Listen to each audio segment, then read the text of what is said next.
Onegaishimasu. Onegaishimasu. So we'll just start a little bit of loosening, just in the vertical, and just letting the kind of heels raise off the ground and sink down into the ground. And again, just look at this alignment where you're kind of dropping the hips into the knees and then letting the knees just kind of settle into the feet. At the moment, I'm kind of a little bit out turned, so you want to basically align the toes to the knees or the knees to the toes, depending whatever you like to think about. Hello, Serena. Let's see. So just allow this kind of connection down. As the hips fall into the knees, knees to the feet, and just let the arms kind of loose. Play a little bit with the arms, kind of shaking them out, or just letting them kind of swing. And just make sure the kind of shoulders, everything's kind of loose, relaxed. Also bringing the focus into the head, just making sure the neck's nice and relaxed. No real stress in the neck, and a nice sense of length through the chest, neck, right up to the top of the head. You can imagine a little bit like someone's pulling a string, like a kind of Pinocchio dummy, but you kind of pulled up. Sink down.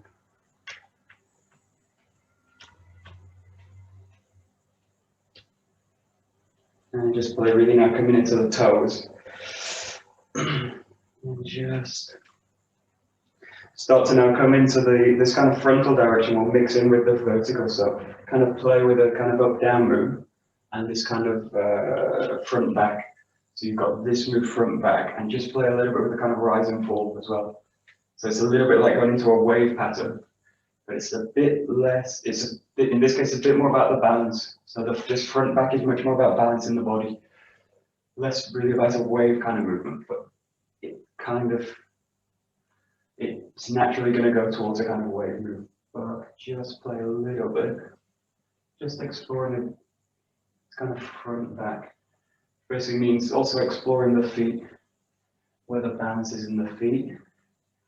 Imagine that.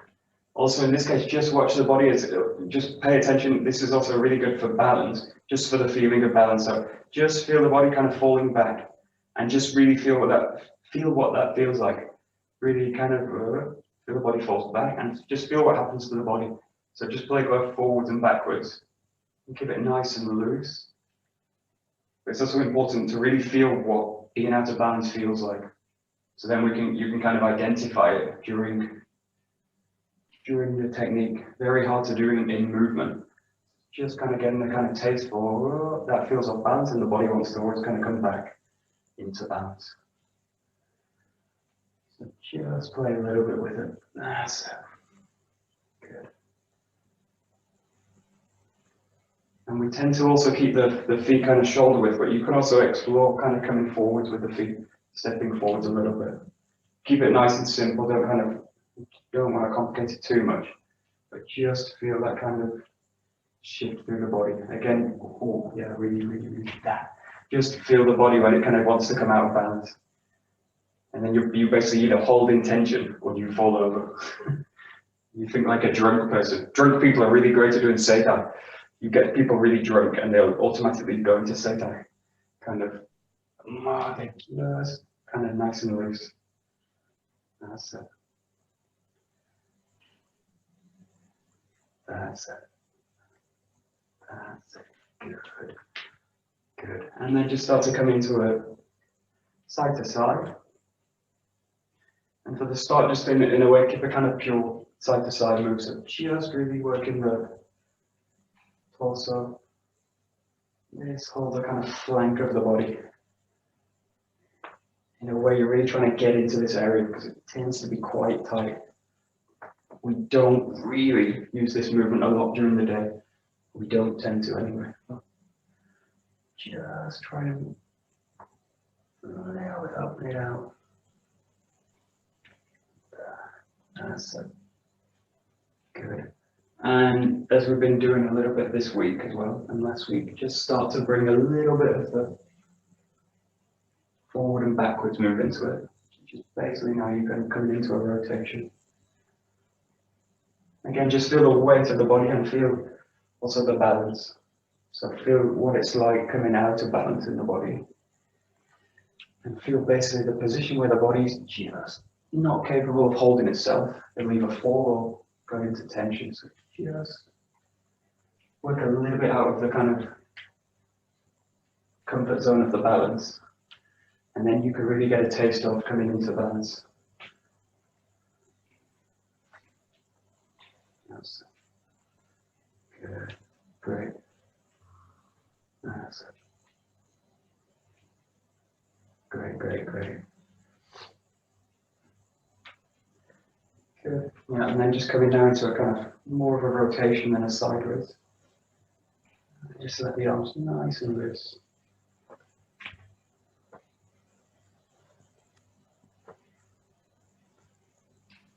And if you do one exercise kind of before classes, in terms of Aikido, where this is the one. So this is really a kind of centering movement. And really what it does is prioritizes the hip work. So if there's one move, I kind of really recommend doing, it's really this. This is really the area we work most of the time in terms of Aikido work. And again, just really be conscious of this kind of alignment between the hip, knee, foot.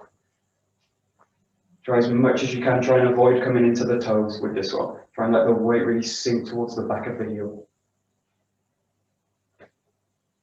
That's it. Good.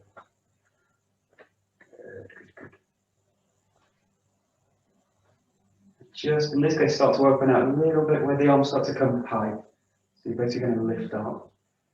Now the key to this is keep the feeling down. So as the arms raise, really feel that the weight sinks down. So it's got this kind of quality, and down, this kind of quality.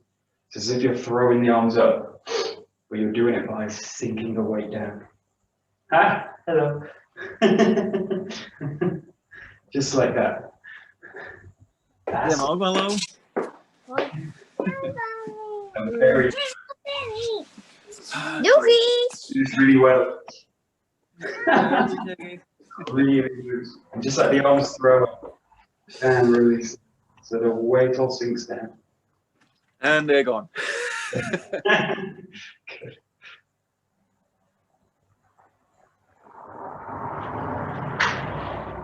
That's good. And just try one that this is a little bit, you might see this sometimes in different Aikido schools. Also, Sasha does this a lot in classes. It's quite a nice exercise where it's basically the hands are working together through the hip and they basically rise and fall. Rise and fall. So they're basically the hands are now going to do this kind of move.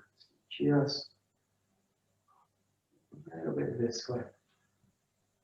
And this is a nice move also if you combine it with the footwork. Something like an Irimi Tenkan. You really get a sense of kind of coiling move.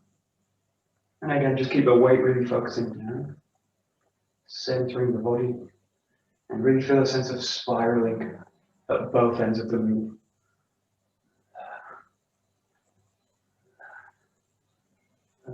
That's it.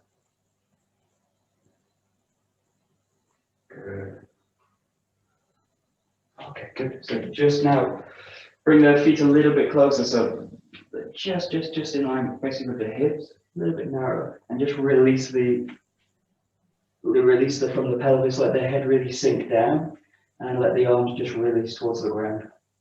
So it's quite a narrow posture this time. Just really to focus on the hip, and just release down. And what I want you to do is just don't come up, just keep that. See if you can kind of work with a wave that runs through the bottom of the spine, through the tailbone, right through the head. So you basically imagine like a kind of fish.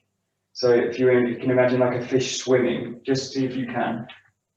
If you're kind of stuck, just kind of watch, but there's a sense of, I want to pass a kind of wave through the spine. You can think of like a snake, or you can think of in terms of a fish.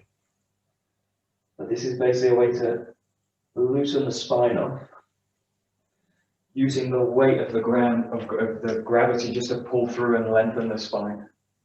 That's it. Good, good, good, good. Especially in this case, see if you can also release the head. So release the neck into the top of the head, which also increases a little bit the weight. And just see if you can imagine kind of pressing or moving a wave through the whole spine. That's it. Good, good, good. Good.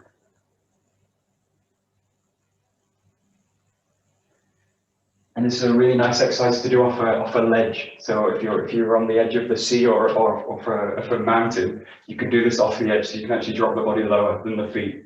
Yeah, you get really dizzy with it. Yeah. Good, good. And then just try now. Just come up a little bit and just start to now circle the hands. So just working with the head. It's also nice to get the blood flowing to the brain. It might make you a bit dizzy. And if you've got a slight low blood pressure, it's not always the best, but it's a nice way to also release the spine. Just start to work now, circles, circles up. See if you can keep the lower back released as well. So a sense of length through the whole spine. That's it. And start to now work up. So start to build up the movement. Keep the knees nice and free, and just start to kind of bounce up a little bit more each time. And when you feel you've reached kind of full extension with the spine, just kind of stay there and just start to kind of drop the weight down. Open the shoulders out. That's it. And just feel the weight a little bit like where we started, kind of bouncing down and rebounding up. Especially now if you feel the shoulders are tight. Just see if you can use basically the weight of the upswing just to loosen through the joints. Okay, and then just now start to come into this position. So you're just going to basically swing down. And just again, focus on this sense of really the shoulder being like an open gate. It's just going to kind of swing through. Just release up and down. Nice, big, dynamic movement here. That's it, good. And as much focus on the upswing as the down.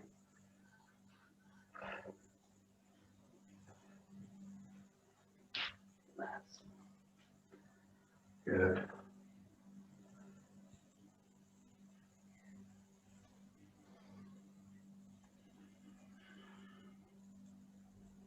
Good. Okay, we come to this kind of sideways move, rotation really. Come into the shoulder. And just look into the lower back and the shoulder.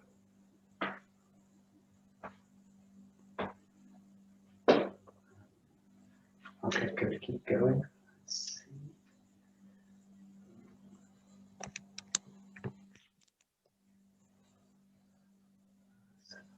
Okay, good, good, good. Okay.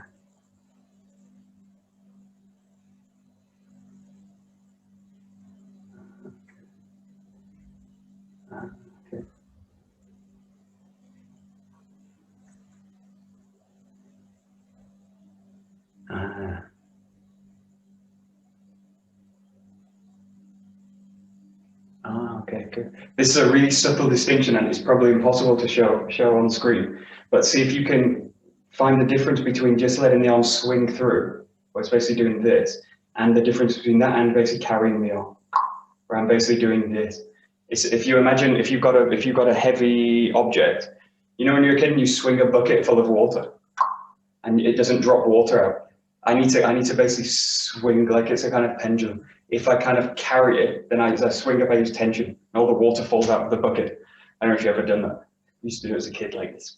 You swing basically like this. Or if you imagine carrying a heavy shopping bag, yeah, try it, baby. Like if you imagine a heavy shopping bag, it's the difference between kind of letting the weight swing through the joint, and I just hold it. Yeah, exactly like it. Or you carry it.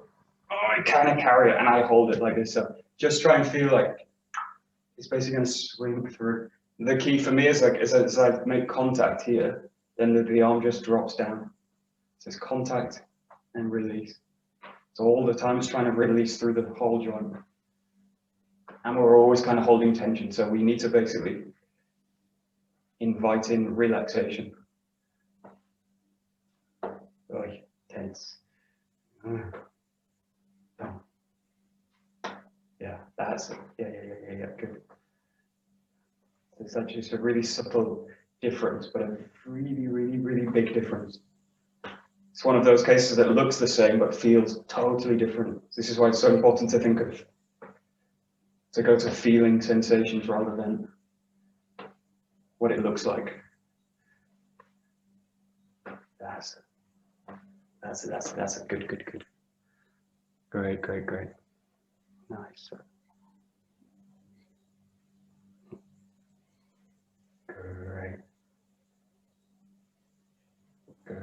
Great. And then the last one for the shoulders. So this is really kind of like a kind of pendulum swinging. So you can start by just coming like this, basically dropping through. The key thing is like this. If you imagine like two buckets, now I've got two buckets with water, two pails. So it's like this. You've got to imagine in this case, it's like the hips really catch the hand. So as they kind of pass my Adidas stripes, they catch into the hips. Catch to the hips. Just start with that, and then when you feel they're really connecting, nice and balanced, opening to the front and back, just start to increase the movement a little bit more.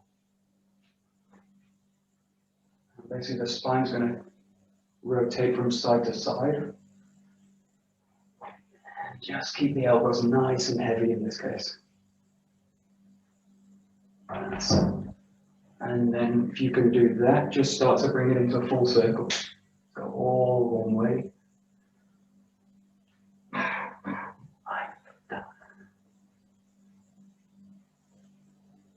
And see if you can also reverse it.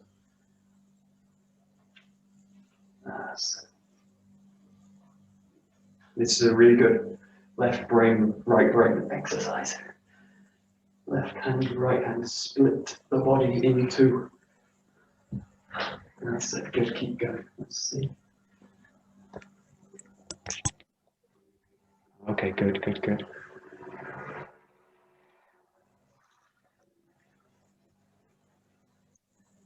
Great.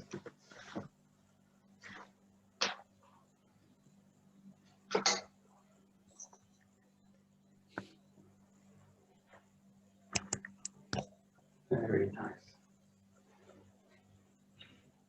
Okay, good. And then the very last thing, just work with this kind of wave through the body. So nice and loose. Working through the lower back, really involving the legs in the movement now. So also play with slightly opening the movement out. So just think in terms of kind of cock-you work and in terms of spirals. So not necessarily coming to a full kind of cock-you position, but just working with a feeling of spirals. So it's a little bit more like an ukemi exercise. So if you can imagine techniques like Ikkyo, kind of ukemi like this, or techniques like Kotegaishi, things like this, where basically the body's being turned into spirals. And I basically want the structure of the body to align towards the spiral. Really grounding it. Really utilizing the lower body. Just finding a spiral and passing it through the body. It should feel nice and it should feel kind of free without being so loose. So look for a sense of really the structure, but also a sense of space in all the joints. Just play with it a little bit. Good. Good. Yeah, good. That's yeah, good. Very nice, good. Great. Good.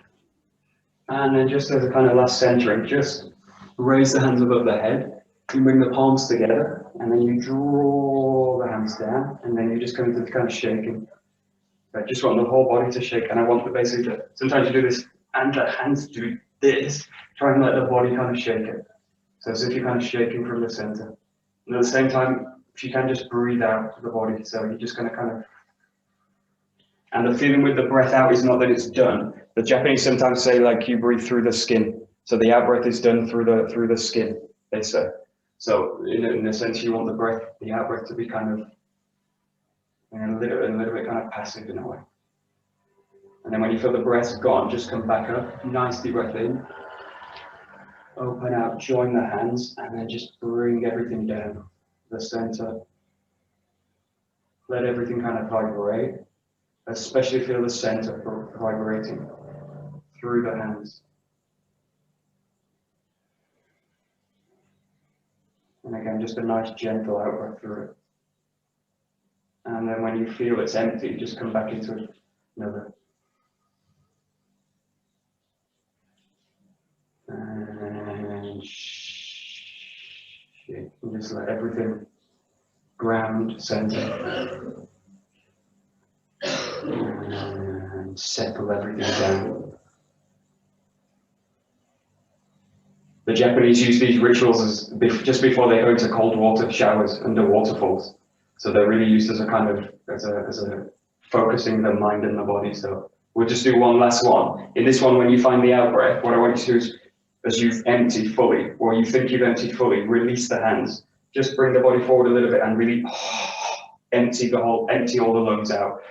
You do like this. This is a kind of forced, a bit like a cat.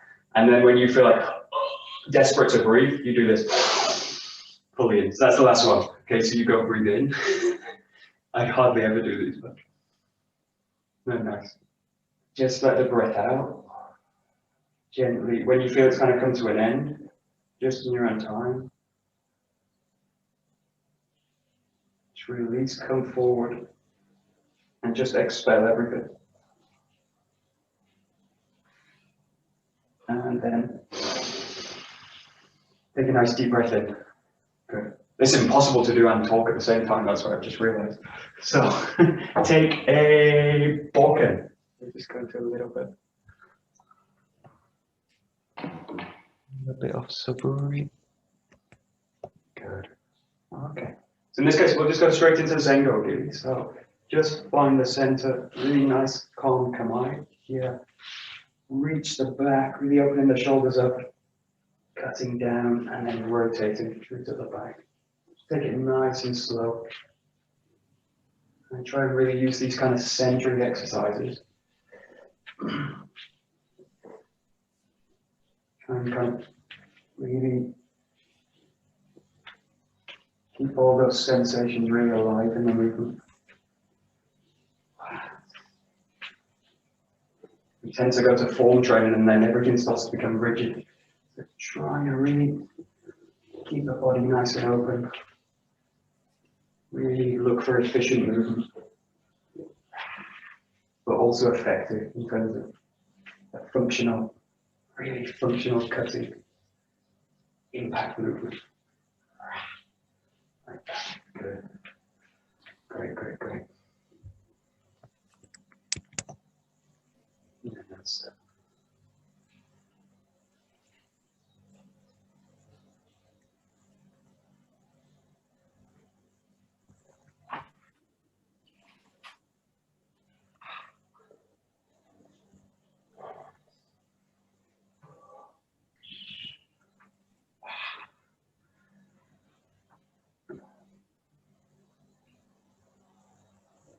Nice.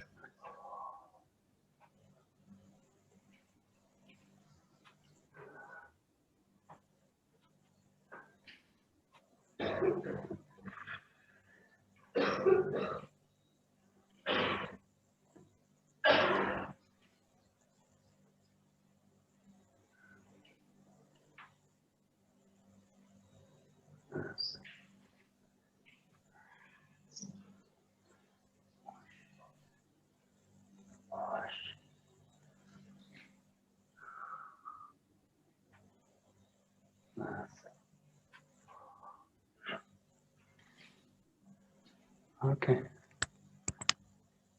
Good. Okay, and it seems that we've kind of gone into breath work in terms of our style. We're kind of really famous for in the sense of the ki-ai. Now the ki-ai for us is the kind of Japanese way of training the breath in the movement. So we talk a lot about ki-ai, and obviously you hear it. And depending where you are, you can either do a loud ki-ai or do a kind of less loud ki, or a kind of a silent ki, because we actually train. Most of you, if you've been to Montreal, we train above, below an apartment, so in a residential area. So we don't really do strong ki's in terms of in the dojo. But the same feeling applies. The breath out is a kind of, it's a concentration out. So it doesn't have to be audible at all, but it's the sensation of expelling and concentrating the energy. So they also talk about ki in Kyudo, but they don't make it audible. It's just a sense of concentrating the breath in the center. So it's not necessarily about the noise, and the noise can actually be a trap. The noise can become it becomes a trap, and it actually creates tension through the body. So sometimes the noise is actually counterproductive. Not all the time. If you do it properly, it's more powerful. But in a sense, you just want a sense of concentrating the breath. We don't tend to focus on the breath, but really it has a place. What I definitely don't want to do is hold the breath all the time. So that tends to be what we tend to do, is kind of hold the breath. So the best advice is keep the breath natural. Let it follow the natural pattern of the movement. But this focus on the ki is also about this. It's about the center as well.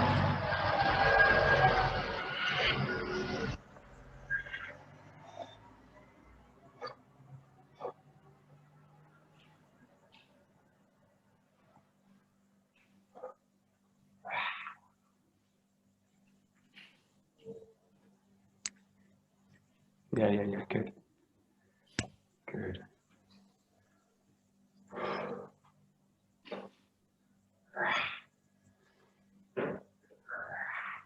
That's it, good.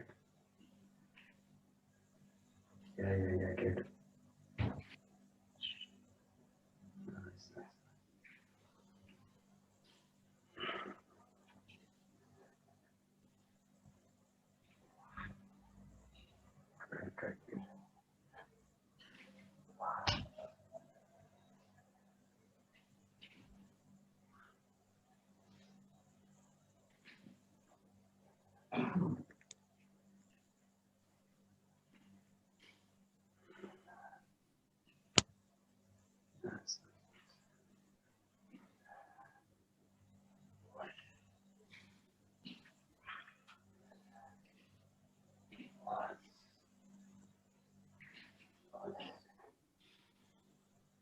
Nice. Good. Nice.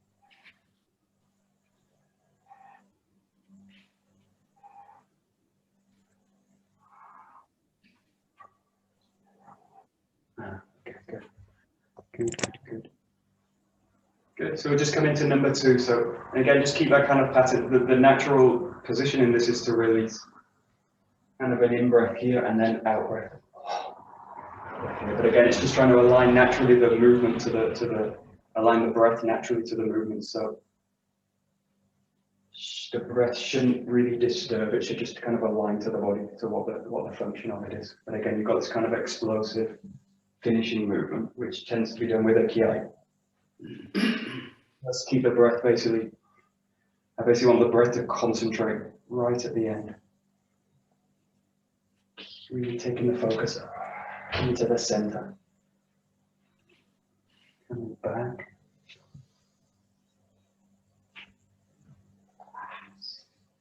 Good.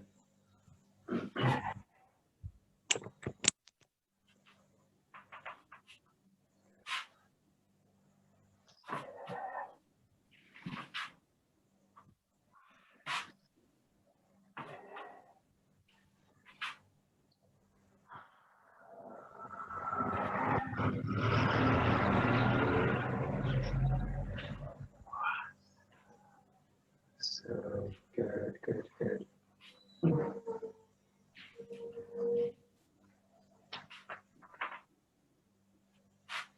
Nice.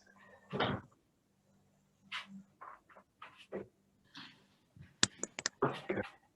Okay, this is a little bit more obvious in terms of number 3, but it's also present in number 2. So just see if you can focus now on the raise. So again, I want to really feel all of the movements, and especially now the raise. So if you come back, really get a sense that this breath is kind of raising. So there's really a sense of coming into a kind of really flexible connection. So you come here. Yes. So if I really kind of open that movement out and extend it and exaggerate it.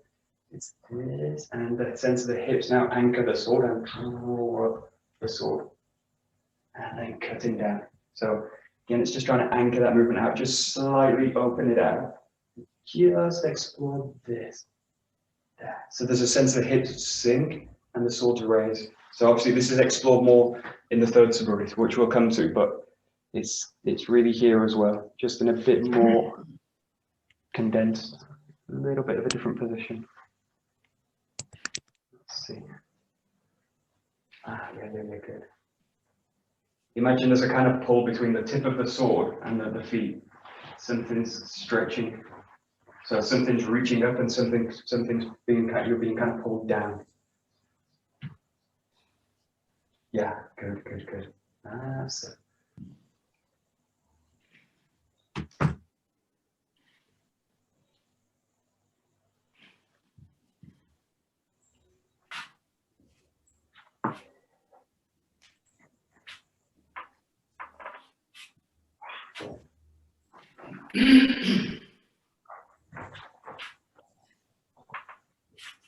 And this is, yeah.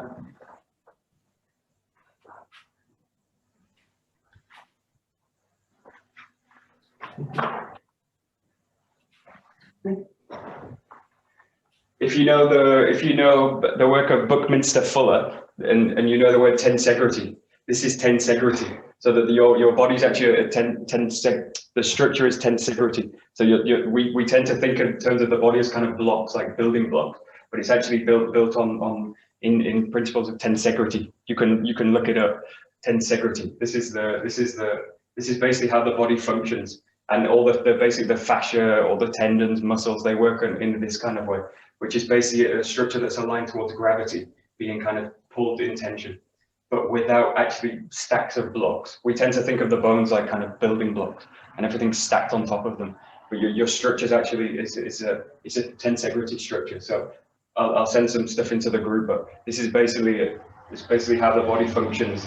And all these kind of dome, the Eden Project in England, these kind of dome structures, they're all built on the same kind of principles. There's no supporting columns, so that they're built on a kind of tension out through the body. So in a sense, you're working with the structure in a way that it's naturally designed to be, where it's basically weighting down towards the ground and the sense of the body filling out. So it's trying to kind of work with the natural principles of the body, because it's really been, your body's been kind of designed through gravity. Yes, that's it. That's it. Okay, good. Where's my short line? Good.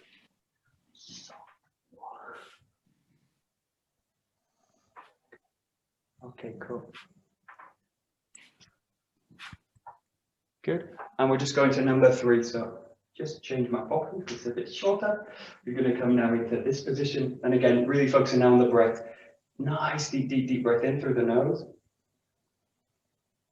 Really stretching up through the tip of the sword, and then really drop the hips down. Really find the back hip. Settle everything down and compress. And then springing out of the ground, finding the cup, and really with a sense of out breath through it. So really three big movements. 1, 2, drawing down, settling into the ground. 3, springing out, releasing the breath. And in the case of the third subgroup, really take a natural breath in between. I'll explain a little bit the pattern. You've got this in breath, deep through the nose. You settle, don't just let the breath settle down. You expel the breath. And then basically, in this case, you have a little bit remaining. So you basically expel it, and then you take a natural breath as you come back into the command. And then you take a deep breath again. So this is also, I don't want to go into hyperventilation. I don't want to do, I go into really quickly hyperventilating. So it's trying to regulate the breath. So you've got deep breath, expel, let the breath out naturally, and then a really natural breath as you come back into the kamae. So again, it's just aligning the breath to the movement. Just think in terms of what you're doing and the function of the breath. Yeah, good, good, good. So it's just about unifying again. It's the same, always the same story. Ah, so nice. Nice, nice.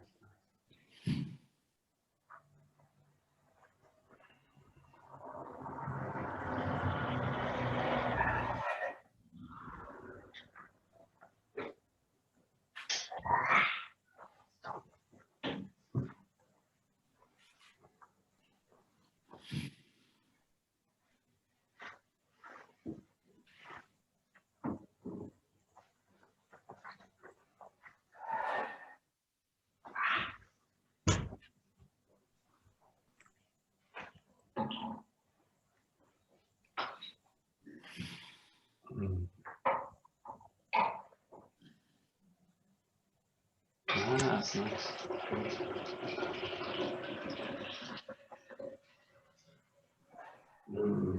Okay, good. Just watch one thing. When you do this first movement, so I do it too, so I know I can see it happening in almost everyone. So, well, especially now with this heavy Bokken, what happens is I'm going to raise the sword.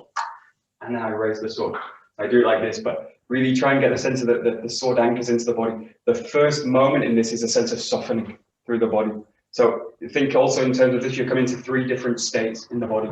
You've got a natural kamae. Actually, this is the 4th state. The 4th state is the original state. It's the kamae. It's very natural, this kind of kamae. Like the first state I go to is a really soft state. So it's a sense of softening the body and extending. The second state in this movement is a sense of compressing, really containing. Everything does this towards the center. So it's compressing everything down towards the center. And then the third movement, the third kind of state, is a sense of springing out and really coming forward with the movement. So you've got these, and then you come back into this kind of natural kamae. So it's got these different shifts. Now I also need to be aware of them in terms of what I'm doing with my mind as well. So I also need to think in terms of softening, compressing, and then kind of springing out at the end. That needs to be kind of clear in what I'm kind of thinking, if I'm thinking at all. But feeling's the better word. Thinking, feeling. You do soft, compress, and then really spring out. That's it. Good.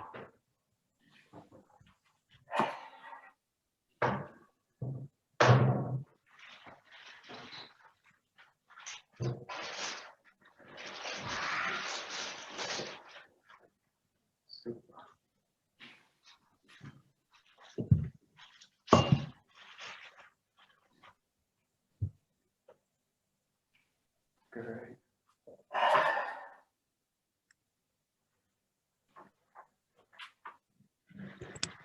Great, good. Okay, good. So we'll come on to the 4th Subaru. The 3rd Subaru is really a great Subaru. There's so much kind of packed into it, but I think we still think it's in the wrong order. So it's so difficult. It should really be at the end of the Subaru. So it's such a kind of advanced movement. You're doing all these different kind of things, and it's actually it works on something else, which is kind of this kokyu work and uniting the breath. So it's a really kind of tricky kind of movement. The rest of them are slightly more mechanical. So we come now into 4. Just finding the back and cutting in the shomanuchi. So much more simple, pretty mechanical. Find the back, very simple, just advancing each time. Find the cut. And you don't really need to think about anything. Just cutting shomanuchi. Nice and easy. Okay, good.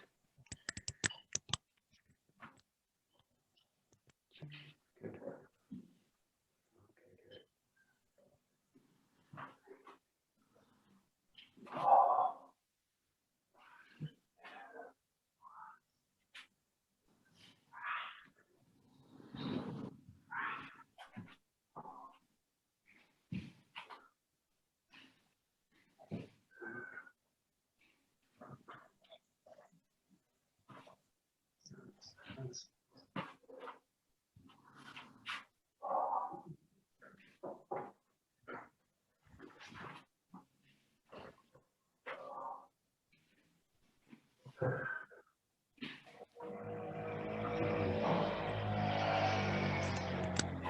you might have heard the story from Lewis sometimes. That sites in Iwama, they train outdoors in gravel. So, and you have to sweep it, you have to rake it in the morning. But what Saito Sensei would do sometimes is draw a line in the gravel. So he would draw a line, and he would say basically follow the line.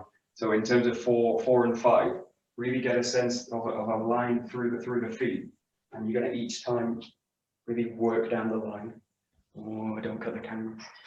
Find the line, really cut it. So as well as a kind of cutting exercise, it's really actually a hip work exercise. So if we think in terms of training the Bokken for training the body, it's really about kind of working the hips, opening the hips out. Now, the moment I even slightly kind of deviate off the line, I lose the sense of training the hips, because I just start to automatically go into kind of a little bit of kind of a blocking movement. So really work on finding the line.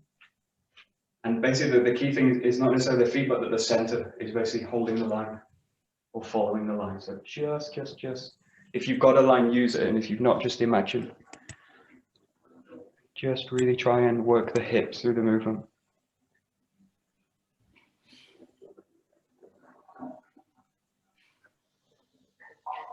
That's it. Yeah, good. Now you should feel the hips doing much more work. Yeah, good. There we go. That's it. Okay, good. And just one point where we're on steps, just be careful in this case, or basically just find your own, what do they call it in English? What do you call the step? There's a word for it. Your gait, your gait, basically your natural gait. You have a natural gait which is only yours. So what we tend to do is copy someone else's, and what it usually ends up being is too big for us. So we end up kind of leaping forward. And you see this also in our style. There's sometimes a tendency to kind of leap through the movement. But just look for a position that's really natural. It should be like a step forward, like a natural walking step. That's the position that's the length you're kind of used to using. Now it might be that you walk too big normally, and it might be that you walk too small normally. So maybe that doesn't help, but just have the sense of a natural movement through the body. So it's a natural kind of advancing step and not too deep. I don't want to kind of skip off the feet. So just explore a little bit. And it's just about finding your comfort, well, comfort's the wrong word. Finding your natural step. It shouldn't feel like a stretch. That's it. And then the hips are basically much more comfortable, much more grounded. Good.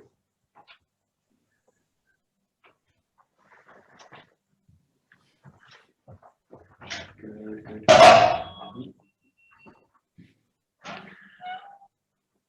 Yeah, good. That's it. Much better. Great.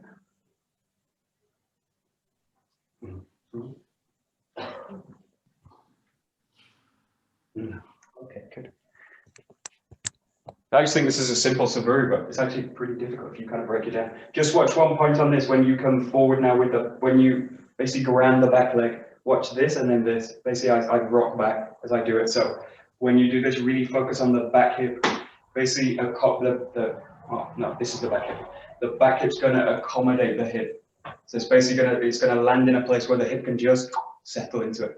But if I place it if I put it in the wrong place, then I have to get this kind of rocking movement. So feel that the foot is going to really sink to a place where I can just ground through the hip. Boom. So you should feel that this, again, it's the sense of kind of dropping a stone. Boom. It's got this kind of sense. So it's free and it's got a kind of ripple effect, but it's not in the sense of boom, boom, this kind of work. Now it's very easy in this case because the sword's forward to do that, kind of really rock it. But just have the sense of grounding the hips down. Grounding the hips. Grounding the hips down. And this is really training the first Saburi very, very clearly. And now the work is to try and transfer that feeling into the fourth Saburi. Just look for a sense of real solidity. Every cut. Boom. That's it. That's it. Yeah. Good. Nice and solid. Great. Yeah, good. Great, great, great. Super, super, super.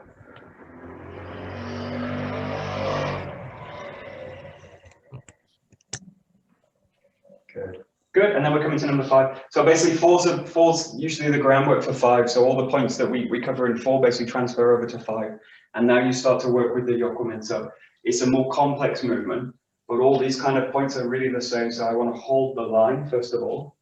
I want to really work with a kind of natural gait through the feet, a natural step. And I really want to ground the rear hip through the cut this way. So just work on those same 3 points.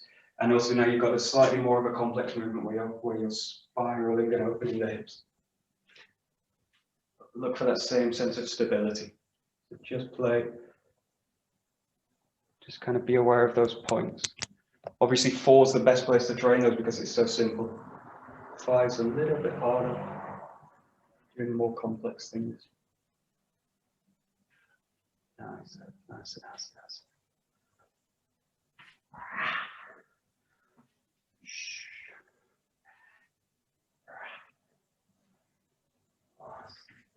One. There we go. Okay, good.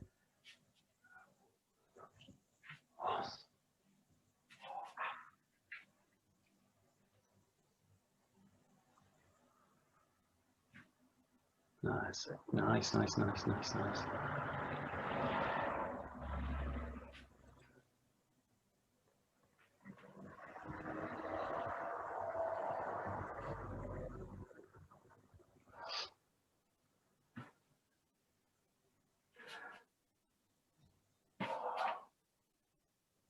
Good.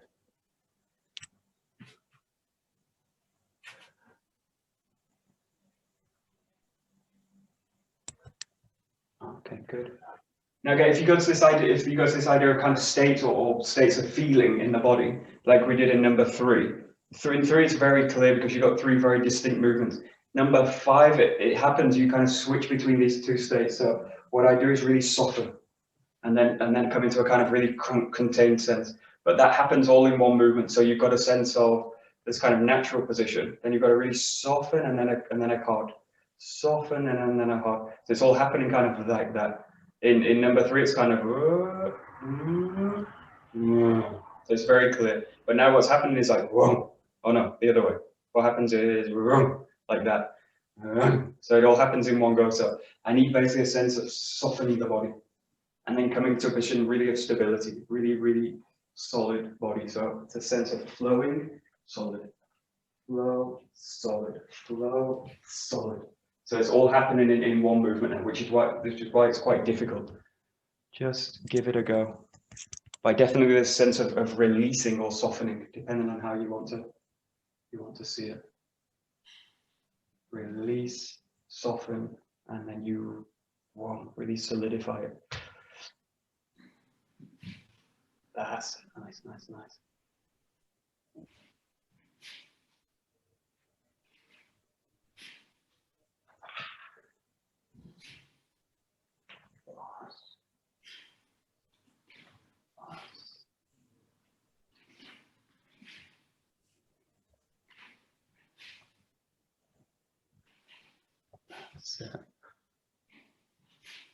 Nice, nice, nice.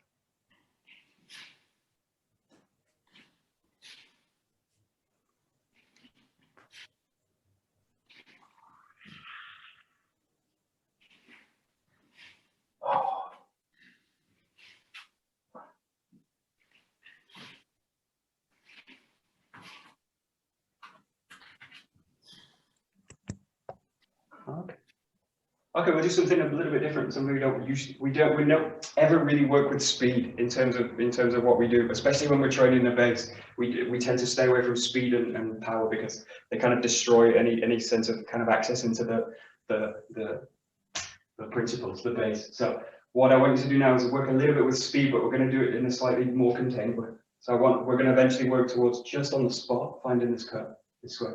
But we're just going to start really simplifying it. And it's just really, really to work on the softness. So just come in here and here like this, and just come back each time. So really do it one step at a time. feet together and just swinging through. So eventually just try and do it, basically get the kind of coordination for it, yes? And then just try and do it kind of in a sense full speed. And just see if you can basically release all the time through it. So this is basically a kind of another kind of aid to get into a sense of working without resistance through the body.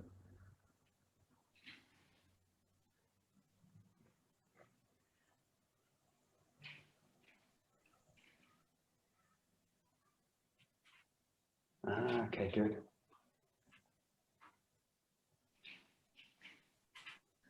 Yeah, good. Okay, good. So you'll also see now if I take it a little bit faster, if you see if my structure is basically breaking or the connection's breaking up, I will really start to feel it. Everything starts to kind of feel that. Now the body reacts to that disconnection with tension. So in a sense, this is why we take everything, the power out and the speed down to really work just on the connection. But this is just, it's just a way to, we won't spend so long on it. We won't do so much of it. Just see if you can focus now on, really what I want is to make a really efficient movement. So there should be no real extra movements. And I should just be able to, it should feel totally easy. So it should just feel like it just flows through the air. That's it. And again, this is an exercise you can do for, if you can do this for 10 minutes, 15 minutes, fast, full speed, then, and it doesn't really take its toll on the body. You've got a kind of pretty efficient movement. Okay, good. That's it, Bernie, good. Nice. Again, it's just aligning the whole body to the movement. Very nice, good. And you can also try both sides. In this case, work with speed and also work with really slow. So just mix these kind of levels in. So just basically play with the speed of it. So fast, slow, just really kind of play a little bit with it. And basically try and inform the whole form with all these principles we work on all the time. Grounding the body, centering, lower body prioritized over upper body. Just keep it nice and light.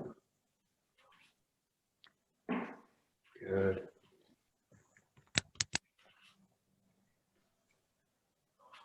That's it. Very nice. Good. Great.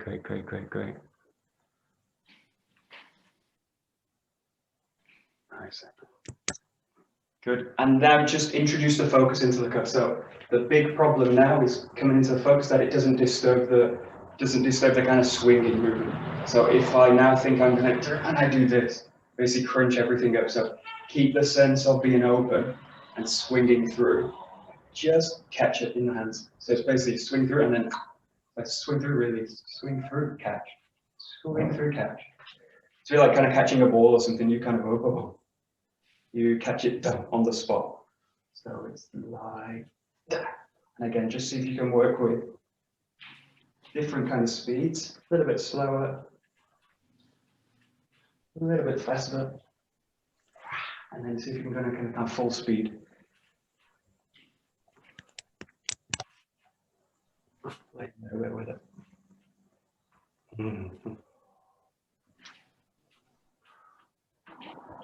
Oh, very nice. I'm going to pin you. Pin. How do I do that? Nice. Great. Very nice. Super good. Really good. Very nice. Nice. Super solid. Good.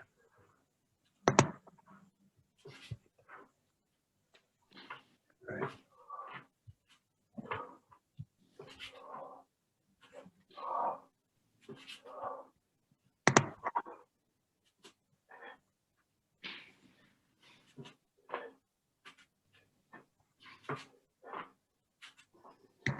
Good. Okay, so just watch for this now. So this point when we do this, it's almost inevitable that it happens, that the body comes up and then drops down. body comes up, drops down, and I basically end up with this kind of bobbing. Keep the sense, in this case, as you come through and raise the sword, the body's sinking down. So all the time you've got this kind of sensation of underneath. Even if kind of physically the body's coming up, my feeling is to drain it down. So the feeling is to drain down this way. This way. And then basically the arms have a chance of releasing through. As soon as I come into this, the arms are basically caught. So I'm basically caught in the upper body, and now I have to stop in the upper body. So I really get a sense that the movement's being generated by the lower body. Yeah, I should really be able to do this 10 minutes, 15, even longer, if I'm kind of doing it in an efficient way. Shouldn't really be so strenuous. That's it. And just again, just work with slow. I basically when I want to work at a speed where I can maintain a kind of quality connection. So my kind of basic standard speed is pretty slow in terms of really working quality connection. As soon as I feel the speed's too much, just drop it down. That's it. Slow and steady is better. There we go, nice.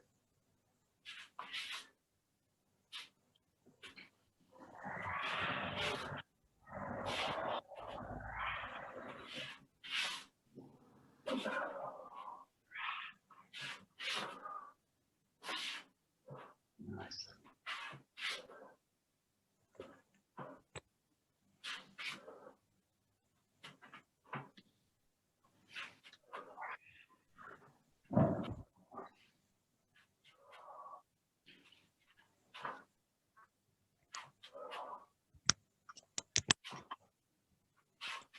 Okay.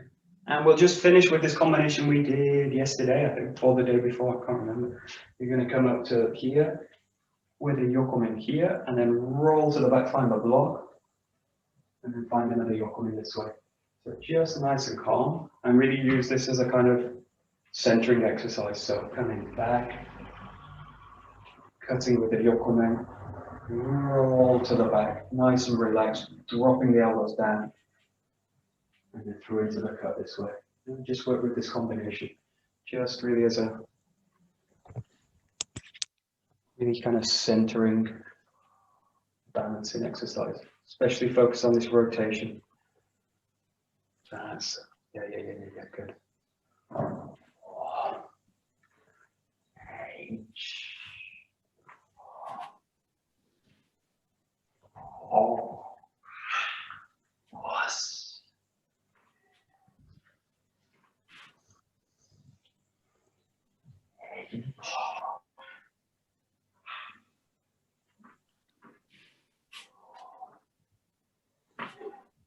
Oh.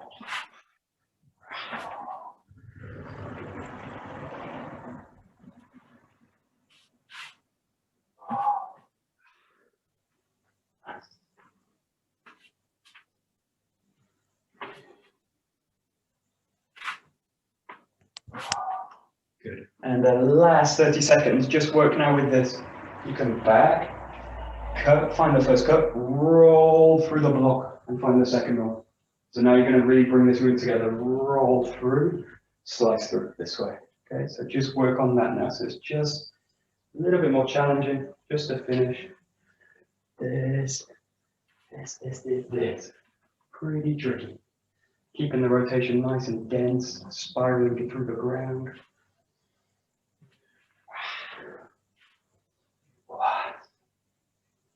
That's just the last few moments. That's it. Great. Great.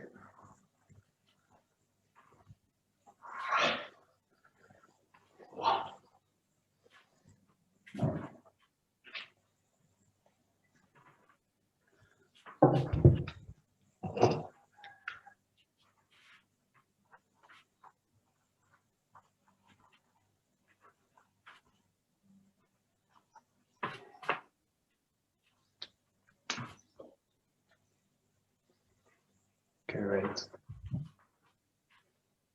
Very nice, very nice, very nice.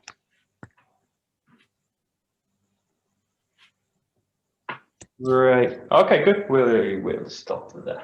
Stop. どうもありがとうございます。どうもありがとうございました。Very nice. Thank you very much. Thank you. Thank you, Michael. Nice. Good work. Michael, Yeah. would you say please one thing about the footwork when we start in the second or third Suburi, so the very first beginning of the movement in the feet? The feet. Let's see. Where have I gone? The very first beginning of the movement. So I have to. Let's see. Okay. In this case, you're in right side. So in this case, Yes. what I want is the body to just come back. So what I want to do in this case is that this hip's free. I basically pivot into the foot, and then step back with it. So again, it falls into this alignment of basically hip, knee, toe. Now, most people, when they do this move, lock the hip and then do this, and then this, which basically grinds against the knee joint each time. So when you do this, have the sensation of sinking down, coiling into the ground this way, and then I basically align the toes to the knee, this way. I'll show this way. So I'm going to roll the back foot. Basically, now the toes point forward, and then the body just goes back. And my question is, Michael, does it mean that you bring first weight into your front foot? No. This, yeah. That's the problem. That's the other problem. So Yeah. the problem is doing this now. Yeah, right. I do this. I do this.